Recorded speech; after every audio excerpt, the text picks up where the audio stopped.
कर रहा था, जितने भी नोट जी होते हैं आप मनी सप्लाई बढ़ाते जाइए, दूसरी साइड से निकालते जाइए। 500 का नोट और 1000 का नोट पहले और अब भी। 2000 का नोट तो एक ऐसा नोट है, आप जितना मर्जी उसको पंप करिए बाहर आता ही नहीं है। वो ना सॉइल जी होता है, तो कहीं जाके बैठ जाता है। उससे साफ, कोई जादूगर नहीं है, कोई रॉकेट साइंस नहीं है, उससे साफ स्पष्ट है कि 2000 का नोट होर्डिंग के काम आता है, बाकी सब नोट सर्कुलेशन के काम आते हैं। जब 2008 से 2000 का नोट बना ही नहीं था 2018 से, तो ये मुझे तो सब उस टाइम पे ही लग रहा था कि इसके जाने का टाइम हो गया। एनुअल रिपोर्ट में आप रिजर्व बैंक का देखिए, 2018 के बाद नोट बन ही नहीं रहे हैं। अपनी चरम जी सीमा पे ये 37% थे टोटल मनी सप्लाई के। 31 मार्च 2023 में 10% रह गए थे। तो उससे भी साफ जी दिख रहा था कि लोगों का भी इस पे ज्यादा भरोसा नहीं है। सबसे बड़ी बात, रिजर्व बैंक ने सर्वे किया। सर्वे में उन्होंने उनसे पूछा कि ये जो 2000 का नोट है इसके बारे में आपका क्या विचार है। तो लोगों ने कहा कि जी 100 का नोट हमें बहुत अच्छा लगता है, 2000 का नोट हमें पसंद ही नहीं है, हम रखना ही नहीं चाहते। तो जब जी 2000 का नोट लोग रखना नहीं चाहते, रोजमर्रा काम करने वाले लोग, इसका साफ मतलब है कि 2000 का नोट कहीं पे तो बैठा है जो उसको रखना चाहते हैं। वो कौन है जो उसको रखना चाहते हैं? तो आप किसी भी बैंकर से पूछिए, किसी से भी पूछिए, वो बताएंगे रोजमर्रा जिंदगी में बैंक के पास भी 2000 का नोट नहीं आता है, वो जाके कहीं लॉकर में पड़ा है, कौन होर्डिंग लोग हो रही है। हैं जो 2000 का नोट रखना चाहते हैं? चरण सिंह जी ने मासूमियत के साथ सवाल किया।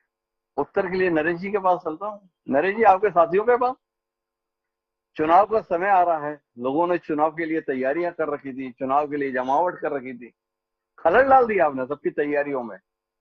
पर आपने ये ध्यान नहीं दिया कि इसमें विरोधी ही नहीं, आपके भी तो अपने होंगे जिनकी तैयारियों में ये नोट मददगार होंगे। क्या होगा उनकी तैयारियों का? क्या कहते हैं? हिमांशु जी, मेरे कांग्रेस के मित्र सुरेंद्र जी ने एक लाइन कहा जी कि घर की माताओं और बहनों का नोट रहता था, ये माताओं और बहनों के आड़ देकर उनको सामने करके अपने करप्शन मनी के दर्द को बताते हैं। हाहाकार मचा दिए थे नोटबंदी के समय में।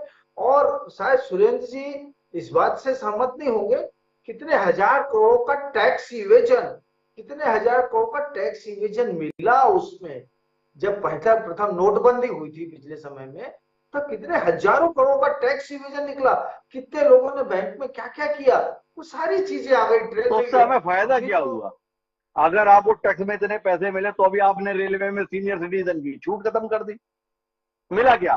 सड़कें बनाना बंद कर दिया, टोल के भरोसे पे हमारी पूरी यात्राओं को डाल दिया। मिला क्या कुल मिलाकर लोगों को? जो आपको टैक्स में इतना पैसा मिला, तो लोगों को क्या फायदा हुआ? नरेश जी, थोड़ा बताओ ना।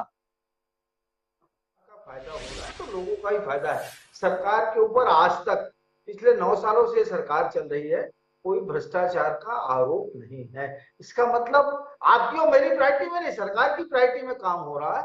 हो सकता है वो मैं उसका बेनिफिशियरी ना हो, मेरा पड़ोसी बेनिफिशियरी होगा, मेरे दूसरे गांव का आदमी बेनिफिशियरी होगा, किसान बेनिफिशियरी होगा, तो पब्लिक एट लार्ज बेनिफिशियरी है। मैं बेनिफिशियरी हूं हर जगह, पॉलिटिशियन अरे बेनिफिशियरी नरेश जी, हो। बहकाइए और मत, हमने सीधा सवाल किया। सीनियर सिटीजन की रेलवे में मिलने वाली छूट को आपने छीन लिया। इसमें तो आपके घर के लोग भी जल गए, पड़ोसी भी जल गए, आपके घर में काम करने वालों की भी सहूलियत छिन गई।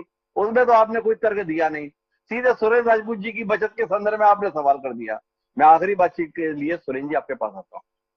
भाई, बड़े नोट करप्शन में मददगार होते हैं, ये लगभग हर अर्थशास्त्री का कहना रहा है। आप भी ना इत्तेफाक की नहीं रखते मुझे। क्या सरकार के इस फैसले को आप नहीं मानते कि काले धन के खिलाफ लड़ाई के संदर्भ में एक अच्छा फैसला है?